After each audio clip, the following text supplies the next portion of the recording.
Hello students, I hope you all are safe at home.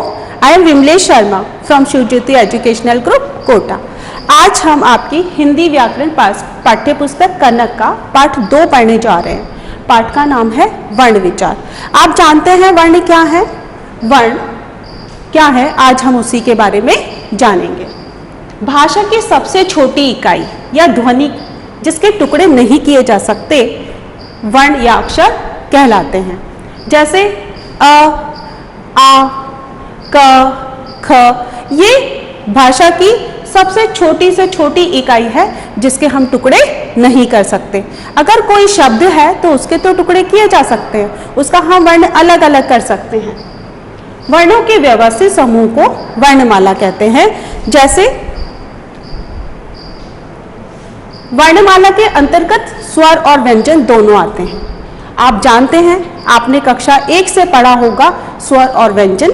स्वर में आते हैं अ, आ, ई, व्यंजन में आता है क, ख, ग, घ। याद आया आप लोगों को? उच्चारण और प्रयोग के आधार पर वर्ण के 2 भेद होते हैं। पहला है स्वर, आपको याद आ जाएगा, देखो अनार, अ, आ, ई, उ, रि, ए, ओ, औ, अं, ये स्वर कहलाते हैं। अब हम जान लेते हैं व्यंजन के बारे में। क, ख, ग, घ, ङ, च, छ, ज, झ, ञ, ट, ठ, ड, ढ, ण, त, थ, द, ध, न, प, फ, ब, भ, म, य, र, ल, व, श, श, स, ह, श, त्र, ज्ञ, ये सब व्यंजन है। स्वर, अब हम थोड़ा विस्तार से स्वर के बारे में जान लेते हैं। जिन वर्णों का उच्चारण करते समय हवा बिना रुकावट मुख से बाहर निकलती है उन्हें हम क्या कहते हैं? स्वर कहते हैं। स्वरों की संख्या कितनी होती है? 11। ये आप देखिए, अ, आ, ई, उ, रि, ए, ओ, औ। इनके उच्चारण के लिए किसी अन्य वर्ण की सहायता नहीं ली जाती। स्वरों को 3 भागों में बांटा गया है। अब हम स्वर को भी और आगे विस्तार से अध्ययन करेंगे। वो कौन से 3 भाग हैं? ह्रस्व, दीर्घ, प्लुत। ह्रस्व क्या है? ह्रस्व स्वर कौन से हैं? इन स्वरों के उच्चारण में सबसे कम समय लगता है, वो ह्रस्व स्वर कहलाते हैं। जिसको हम बोलने में हमें समय कम लगेगा वो ही ह्रस्व स्वर है। जैसे अ, हमें कम समय लगा, इ कम समय लगा, उ और रि। इसी तरह से दीर्घ स्वर को हम विस्तार से जानेंगे कि इन स्वरों के उच्चारण में ह्रस्व स्वरों से दुगना समय लगता है, यानी कि उससे दुगना समय लगेगा बोलने में, उन्हें हम दीर्घ स्वर कहते हैं। जैसे आ, हमें अ जब हमने बोला कम समय लगा, इसमें आ थोड़ा दुगना समय लगा। उसी तरह से ई, उ, ए, ओ, औ आदि। तीसरा है प्लुत स्वर। प्लुत स्वर कौन से होते हैं? इन स्वरों के उच्चारण में ह्रस्व से 3 गुना समय लगता है, जिसका चिन्ह है ये जो आप देख रहे हैं वो, या 3। जो आप हिंदी का 3 बना होता है वो इस तरह से, हिंदी की गिनती आप जानते हैं उसी तरह से लगाएं। इसका एक शब्द है जो आपने अक्सर मंदिरों में लिखा हुआ देखा होगा, ओम, उसके बीच में ये लगा हुआ होता है, यानी कि ह्रस्व स्वर से तिगुना समय हमें इसे बोलने में लगता है। स्वरों की मात्राएं, अब देखिए, जो हमारे स्वर हैं उनकी अपने आप एक मात्रा चिन्ह होता है। सिर्फ एक ऐसा है स्वर जिसकी कोई अपने आप में मात्रा नहीं होती। तो आइए अब हम जानते हैं मात्राओं के बारे में। व्यंजन के साथ प्रयोग किए जाने के लिए प्रत्येक स्वर का एक चिन्ह है जिसे मात्रा कहते हैं। स्वरों की मात्राओं को इस चार्ट के द्वारा, इस सारणी के द्वारा समझाया गया है। सबसे पहले है, यहाँ पर पूरे स्वर लिखे हुए हैं, यहाँ पे मात्रा चिन्ह दी गई है। मात्राओं का प्रयोग के लिए हमने एक व्यंजन चुना है, वो है क। इसके उदाहरण दिए गए हैं। सबसे पहले हम लेते हैं अ की कोई मात्रा नहीं होती, ये है क। जब भी क हम लिखते हैं तो उसमें अ मिला होता है। जब हमने इसको अलग करते हैं तो क के नीचे ये हलंत लगा हुआ होता है, तो क हलंत धन अ बराबर क। क से कौन से शब्द बने? कल, कब, कमल आदि। अब आते हैं हम आ की मात्रा। आ हम ऐसे लिखते हैं, लेकिन इसका चिन्ह क्या है? एक पाई है। आ की मात्रा है ये। अब इसे हम क में लगाएंगे तो क हलंत धन आ बराबर का। इससे शब्द बने हैं काम, नाम, दाम। अब आते हैं हम छोटी ई की मात्रा। इसको हमने पहले पढ़ के देखा कि इसमें हम थोड़ा सा समय लगाते हैं ई। इसका जो चिन्ह है ई का वो ये है। जब हम इसे क में जोड़ेंगे तो क हलंत धन ई बराबर की। इससे शब्द बनते हैं किन, मिन। अब आते हैं हम बड़ी ई की मात्रा पर। बड़ी ई की मात्रा का चिन्ह ये होता है। क में जब हम बड़ी ई की मात्रा लगाएंगे तो क धन ई बराबर की। इससे बने हुए शब्द हैं कील, चील आदि। अब हम आते हैं ऊ की मात्रा, छोटा ऊ। क में जब हम इसे जोड़ेंगे तो क हलंत धन उ बराबर कु। कु से हमारे शब्द बने कुछ, बुन आदि। अब हम आते हैं बड़े ऊ की मात्रा पर। बड़े ऊ की मात्रा ऊ। इसकी मात्रा का चिन्ह ये है, जब हम क में बड़ा ऊ लगाते हैं तो कैसे बनता है? क हलंत धन ऊ बराबर कु। इससे बनने वाले शब्द हैं कूल, कूल, कूड़ा आदि। अब हम जानते हैं री की मात्रा। री की मात्रा का चिन्ह ये है। इसे जब हम क में लगाएंगे तो क हलंत धन री तो बराबर बना कृ। इससे शब्द बने कृष्ण, ग्रह आदि। अ, जब ये हमारा अ होता है तो इसकी मात्रा हम इस तरह से लगाते हैं। इसके नीचे कोई पाई नहीं होती, सिर्फ उस व्यंजन के ऊपर इस तरह से लगाया जाता है। इससे क हलंत धन ए बराबर कै, केला, सेब आदि। अय की मात्रा बिना पाई के ऐसे दो लगाई जाती है। देखिए उसे क में हमने किस तरह से लगाई है? क हलंत धन अय बराबर कै।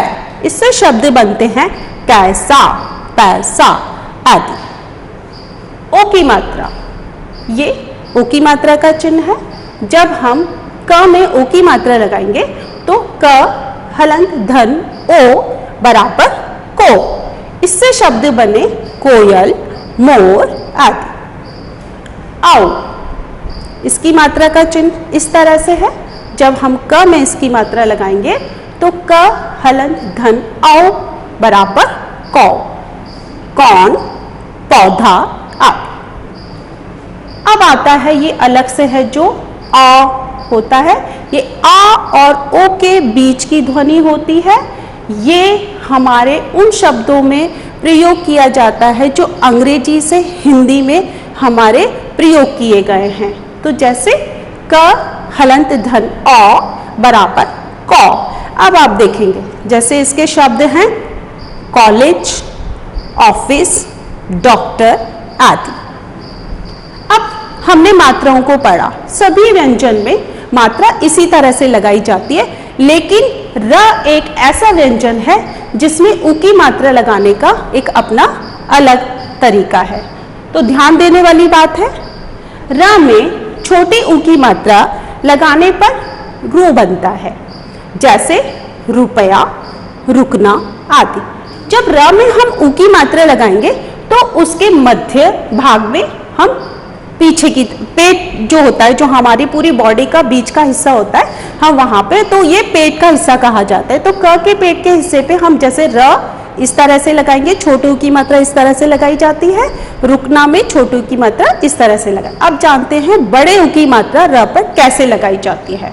र में ऊ की मात्रा लगाने पर रुकना। देखिए, आपने देखा कि छोटा ऊ इस तरह से लगाया जाता है, बड़े ऊ की मात्रा थोड़ा सा गोला करके लगाई जाती है। इसके शब्द हैं रूप, रुमाल, रूस आदि।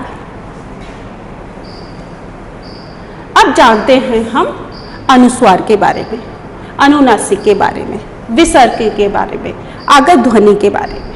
तो ये है अनुस्वार। इसे कहाँ लगाया जाता है, इसका प्रयोग कैसे किया जाता है, ये क्या है। किसी वर्ण का उच्चारण करते समय जब हवा केवल नाक से बाहर आती है तो उसे दिखाने के लिए शिरोरेखा के ऊपर बिंदी का चिन्ह लगाया जाता है। इसके जैसे उदाहरण है गंगा, मंदिर, चंचल, पंखा, पंख, गंगा, बहुत सारे ऐसे शब्द हैं जो अनुस्वार है। आपको पता ही है शिरोरेखा, ये जो लाइन होती है इसे हम शिरोरेखा कहते हैं। शिरोरेखा के ऊपर ये बिंदी लगाई जाती है। अब आते हैं हम अनुनासिक पर। अनुनासिक, आप जानते हैं शिरोरेखा के ऊपर चंद्र बिंदी लगाई जाती है, उसे अनुनासिक कहते हैं। अनुनासिकता स्वरों का गुण है। किसी वर्ण का उच्चारण करते समय जब हवा नाक और मुंह दोनों से बाहर आती है तो उसे दिखाने के लिए वर्ण के ऊपर चंद्र बिंदी लगाई जाती है। जैसे आप ये उदाहरण देखें, मांग चंद्र बिंदी लगी है, चांद चंद्र बिंदी लगी है, गांव चंद्र बिंदी लगी है, हंसी, हंसना, आंख, ऐसे बहुत सारे शब्द हैं जो अनुनासिक हैं। अब आते हैं हम विसर्ग। विसर्ग का चिन्ह ये दो बिंदियां हैं जो हमें किसी भी व्यंजन के आगे लगानी होती है। यह स्वर नहीं है, इसका प्रयोग अ के साथ होता है।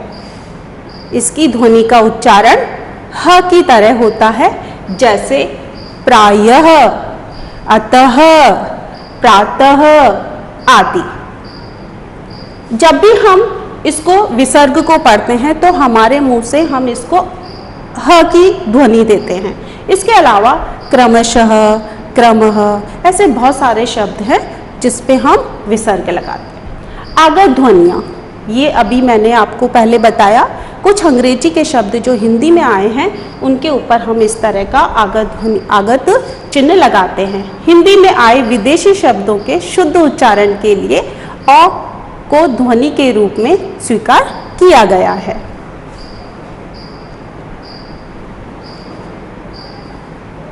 हमने भाग ए में स्वर को विस्तार से जाना, अब हम व्यंजन के बारे में विस्तार से जानते हैं।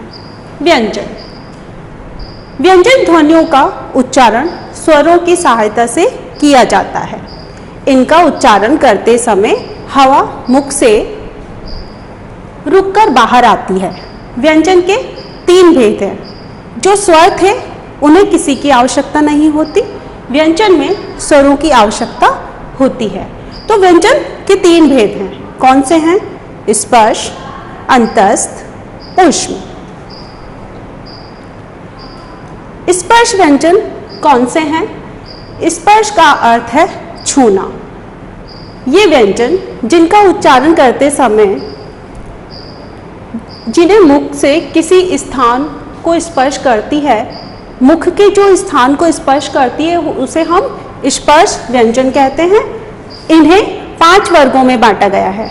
वर्ग का नाम अपने वर्ग के पहले वर्ण के आधार पर रखा जाता है।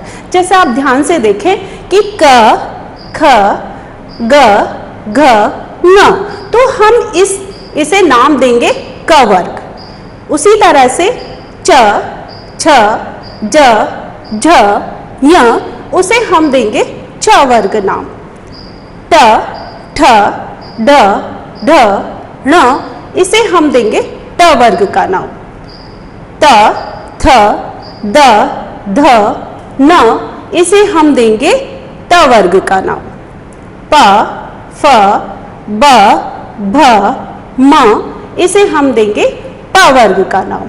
ये 4 व्यंजन हैं और जो हमने इन्हें हाईलाइट किया हुआ है, जिन्हें हमें एक बॉक्स में बंद किया हुआ है, ये हैं पंचम वर्ण। प्रत्येक वर्ण के 5वें वर्ण को पंचम वर्ण कहते हैं, जो कि हमने यहाँ पर देखा और पढ़ा। अंतस्थ व्यंजन क्या हैं? अंतस्थ व्यंजन वो हैं, इन व्यंजनों का उच्चारण करते समय जीभ मुख से किसी भाग को पूरी स्पर्श करती और हवा मुख से बहुत कम समय के लिए रुकती है, वो अंतस्थ व्यंजन होते हैं। आप बोल के देखिए, य अंतस्थ, हमारी जो बोलने का जो उच्चारण है वो अंदर की तरफ जा रहा है। र, ल, व, ये अंतस्थ व्यंजन है। ऊष्म व्यंजन, इन व्यंजनों के उच्चारण के समय हवा मुख से टकराकर गर्मी यानी ऊष्म पैदा करती है, ऊष्म व्यंजन कहते हैं। जब भी हम इन व्यंजनों को बोलेंगे, अगर हम हाथ लगाते हैं तो हमारे मुख से जो एक गर्म हवा निकलती है, गर्म, वो ऊष्म व्यंजन व्यंजन कहलाते हैं। जैसे श, श, स, ह। अब जानते हैं संयुक्त व्यंजन के बारे में। संयुक्त व्यंजन क्या है? संयुक्त का मतलब होता है जोड़ना, और व्यंजन है क से लेकर ज्ञानी तक के। 2 व्यंजनों से मिलकर बने व्यंजन को संयुक्त व्यंजन कहते हैं। संयुक्त व्यंजन 4 होते हैं। ये हमने कक्षा 2 से ही पढ़ा है कि संयुक्त व्यंजन, आपको ये तो याद ही होगा, पिछली कक्षाओं में हम इन्हें पढ़ते आए हैं। जैसे श, श 2 व्यंजन से मिलकर बना है। क हलंत धन, श हलंत बराबर श। इससे कुछ शब्द बनते हैं, जैसे क्षत्रिय, कक्षा, कक्ष आदि। आते हैं दूसरे संयुक्त व्यंजन है त्र। त्र 2 व्यंजन से मिलकर बना है। त हलंत धन र। जब हलंत लगा हुआ होता है तो ये आधे व्यंजन कहलाते हैं। इनसे शब्द बनते हैं पत्र, त्रिशूल, चित्र आदि। ज्ञ, ज्ञ 2 संयुक्त व्यंजन से मिलकर बना है, वो है ज हलंत धन ञ। तो क्या बना? ज्ञ, ज्ञानी वाला। इससे शब्द बनते हैं ज्ञानी, यज्ञ, प्रज्ञा आदि। श, श हलंत धन र हलंत, ये 2 व्यंजन से मिलकर हमारा क्या बनता है? श। इससे बने हुए शब्द हैं श्रम, श्रीमान, श्रीमती, श्री आदि।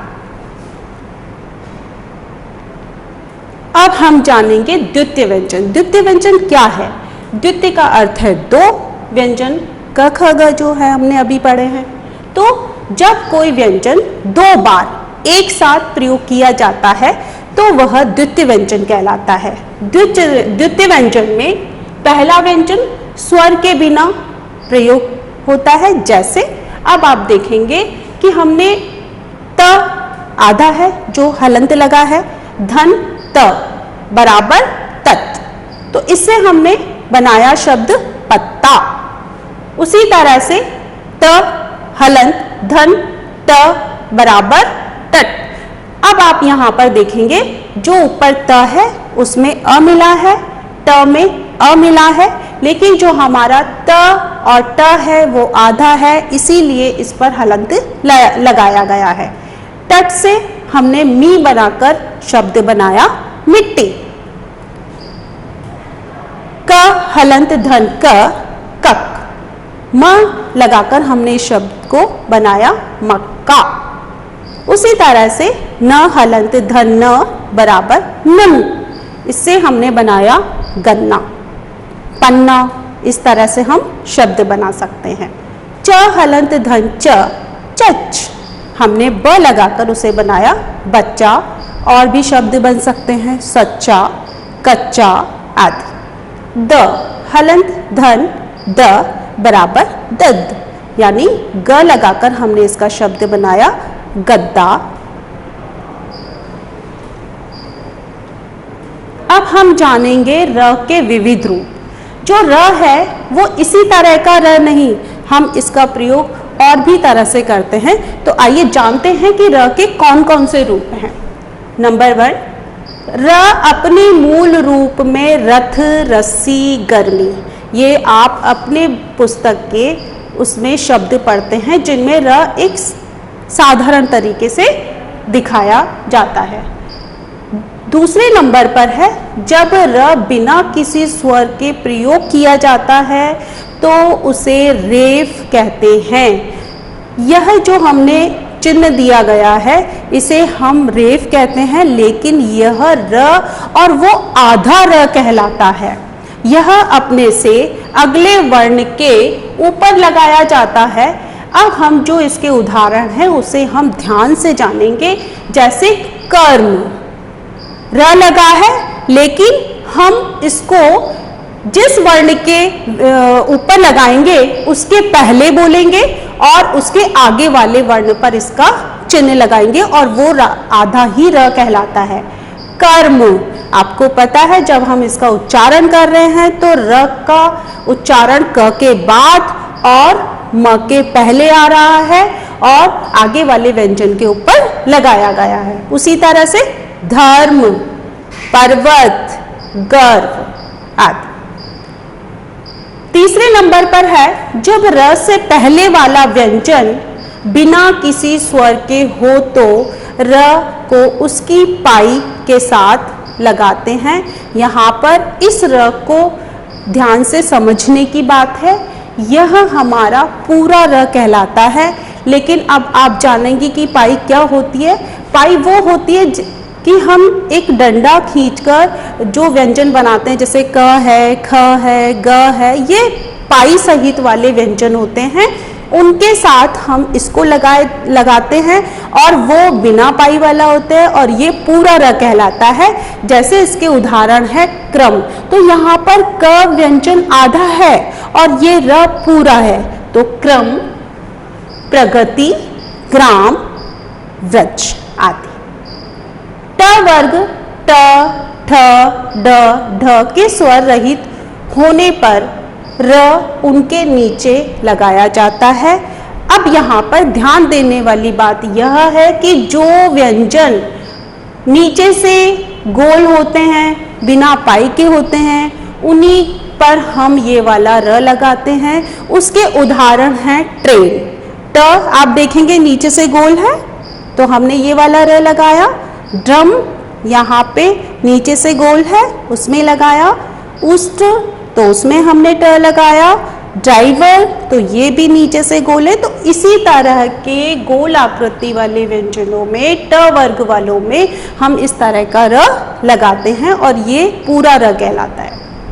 श के साथ जुड़ने पर श हो जाता है, जैसे शम, मिश्रित। और अगर हम स के साथ इस र को लगाएंगे तो स के साथ जुड़ने पर यह स्र हो जाता है, जैसे सहस्त्र, स्त्रोत आदि। अब हम जानेंगे वर्ण विच्छेद के बारे में। वर्ण विच्छेद क्या है? वर्ण विच्छेद यानी वर्णों को अलग अलग करके लिखना। वर्ण विच्छेद किसी शब्द के सभी वर्णों को अलग अलग करके लिखने को वर्ण विच्छेद कहते हैं। इसमें व्यंजनों से उनकी मात्राओं को भी अलग करके लिखा जाता है। वर्ण विच्छेद के कुछ उदाहरण हमने लिए हैं, वो हैं, सबसे पहला शब्द है खटमल। ये बहुत बिना मात्राओं का शब्द है।